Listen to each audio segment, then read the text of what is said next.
wabarakatuh. Saya Nisa Risma Indika Putri dari kelas 5C. Pada kali ini saya akan menjelaskan mengenai standar proses atau SP. Pengertian dan karakteristik. Pengertian standar proses. Dalam peraturan Menteri Pendidikan dan Kebudayaan nomor 22 tahun 2016 tentang standar proses pendidikan dasar dan menengah, dalam pasal 1 menyatakan bahwa standar proses pendidikan dasar dan menengah selanjutnya disebut standar proses merupakan kriteria mengenai pelaksanaan pembelajaran pada satuan pendidikan dasar dan satuan pendidikan dasar menengah untuk mencapai kompetensi lulusan. Jadi standar proses ini memfokuskan pada proses pembelajaran. Kemudian karakteristik standar proses. Karakteristik proses pembelajaran ini disesuaikan dengan karakteristik kompetensi. Seperti itu. Karakteristik pembelajaran tematik terpadu pada tingkat SD MISLB paket A itu disesuaikan dengan tingkat perkembangan peserta didik. Karakteristik proses pembelajarannya disesuaikan dengan karakteristik kompetensi. Begitu juga SMP itu disesuaikan dengan tingkat perkembangan peserta didik,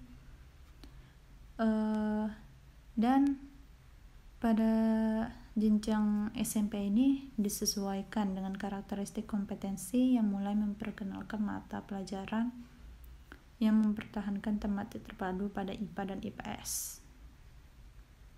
Kemudian karakteristik proses pembelajaran di SMA dan kejuruan itu secara keseluruhan berbasis mata pelajaran, dan pendekatan tematik itu masih dipertahankan. Kemudian untuk sekolah khusus pada SDLB, SMPLB, dan SMALB, standar proses diperuntukkan untuk tunanetra, tunarungu, tunadaksa, tunalaras yang intelijensinya normal. Nah, dalam proses pembelajaran ini ada yang namanya itu perencanaan pembelajaran. Perencanaan pembelajaran itu ada yang namanya desain pembelajaran. Di dalam perencanaan pembelajaran ini, desain pembelajarannya itu berbentuk silabus dan RPP yang mana silabus dan RPP ini mengacu pada standar isi. Standar isi tadi itu kan yang memuat ruang lingkup materi. Nah, desain pembelajaran ini tuh dapat berbentuk silabus dan RPP. Dalam perencanaan pembelajaran ini meliputi penyusunan rencana pelaksanaan pembelajaran dan menyiapkan media dan sumber belajar, kemudian perangkat penilaian pembelajaran dan skenario pembelajaran. Nah, desain pembelajaran itu kan ada silabus dan RPP. Apa itu silabus? Silabus merupakan acuan penyusunan kerangka pembelajaran untuk setiap bahan kajian mata pelajaran. Jadi dalam silabus itu berbentuk kerangka pembelajaran. Jadi setiap mata pelajaran itu ada proses, dijelaskan mengenai proses pembelajaran apa saja yang harus dicapai oleh peserta didik pada mata pelajaran tertentu. Kemudian rencana pelaksanaan pembelajaran atau RPP itu adalah rencana kegiatan pembelajaran tatap muka untuk satu pertemuan atau lebih. Jadi RPP ini itu rencana kegiatan-kegiatannya, rencana kegiatan pembelajarannya pada saat pendidik bertatap muka pada peserta didik. Pada pertemuan mata pelajaran apa saja, kemudian satu pertemuan atau lebih. Jadi RPP itu berisi kegiatan-kegiatan apa saja yang akan dilakukan pada proses pembelajaran. Kemudian pelaksanaan pembelajaran. Nah, setelah perancangan pembelajaran tadi, ada pelaksanaan pembelajarannya. Dalam pelaksanaan pembelajarannya itu ada syarat-syaratnya. Yang pertama, waktu. Waktu untuk SD, SMP, SMA, SMK itu berbeda. Untuk SD itu 30 menit, SMP 40 menit, SMA 45 menit, dan SMK itu 45 menit. Kemudian yang kedua, rombongan belajar atau jumlah belajar persatuan pendidikan. Ini dijelaskan pada gambar berikut. Kemudian yang ketiga itu buku teks pelajaran. Dalam proses pembelajaran tadi tentunya kita perlu menggunakan sumber ilmu. Nah, sumber ilmu itu berbentuk buku teks pelajaran agar dalam proses pembelajaran itu lebih efektif. Serta buku teks pelajaran ini disesuaikan dengan kebutuhan peserta didik. Dan yang terakhir itu pengelolaan kelas dan laboratorium.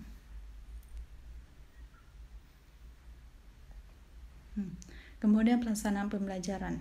Nah, dalam pelaksanaan pembelajaran ini guru hendaknya melakukan 3 kegiatan ini, yaitu kegiatan pendahuluan. Nah, pada saat guru masuk kelas atau pendidik masuk kelas, itu ada yang namanya kegiatan pendahuluan. Kegiatan pendahuluan ini berbentuk salam, kemudian memperkenalkan materi, mempersiapkan peserta didik untuk siap melakukan proses belajar. Kemudian kegiatan inti. Nah, kegiatan inti ini, pada kegiatan inti ini yaitu berisi mengenai penyampaian sebuah materi. Aktivitas antara guru atau pendidik dan peserta didik. Kemudian yang terakhir itu kegiatan penutup. Kegiatan penutup dapat berupa kesimpulan dari materi, kemudian pencapaian, kemudian guru atau pendidik akan menjelaskan mengenai materi, menyampaikan materi apa yang akan dibahas pada pertemuan selanjutnya. Nah, itu dia tadi kegiatan yang dilakukan oleh pendidik tadi, yaitu kegiatan pendahuluan, inti, dan penutup. Yang ketiga, setelah melakukan proses pembelajaran tadi, tentunya ada penilaian proses dan hasil pembelajaran.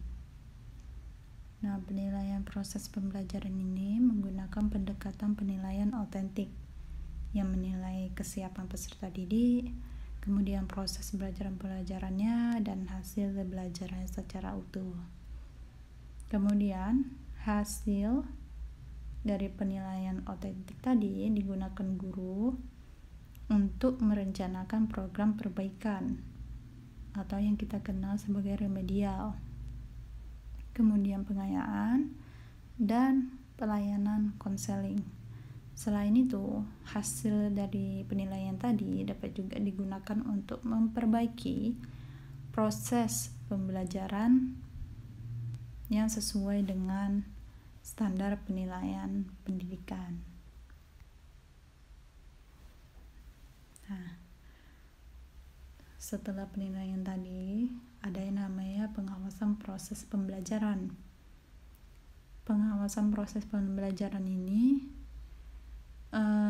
dilakukan melalui kegiatan pemantauan, supervisi, evaluasi, pelaporan, kemudian tidak lanjut secara berkala dan berkelanjutan. Pengawasan ini dilakukan oleh Kepala Satuan Pendidikan dan Pengawas. Nah, itu dia mengenai standar proses, mengenai materi dan penjelasan standar proses. Kemudian pada materi selanjutnya akan dijelaskan mengenai standar penilaian. Terima kasih.